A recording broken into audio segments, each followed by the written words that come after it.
अभी आप सुन रहे हैं सचिन संगम को। तू हमारा ट्रैक्टर से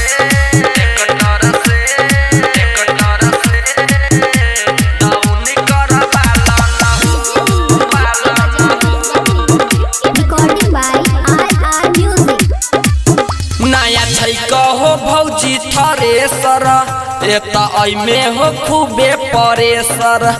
एता अइमे हो खूबे परेसर एता अइमे हो खूबे परेसर नया छै कहो भौजी थ्रेसर एता अइमे हो खूबे परेसर दाम ले बन जादे करवालन हो तू हमारा ट्रैक्टर से डाउन करवालन हो तू हमारा ट्रैक्टर से गहूम कुटवालन हो तू हमारा ट्रैक्टर से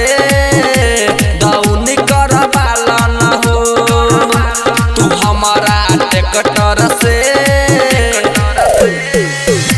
तू हमारा ट्रैक्टर से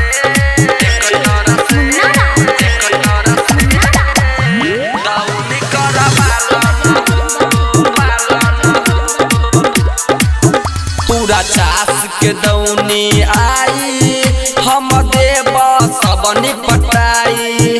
गहूम के संगे भूसो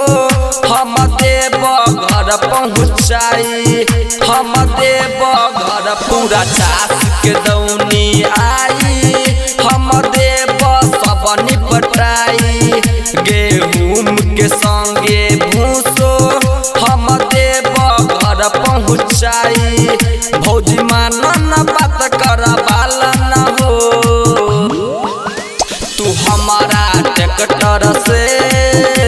डाउन करवालन हो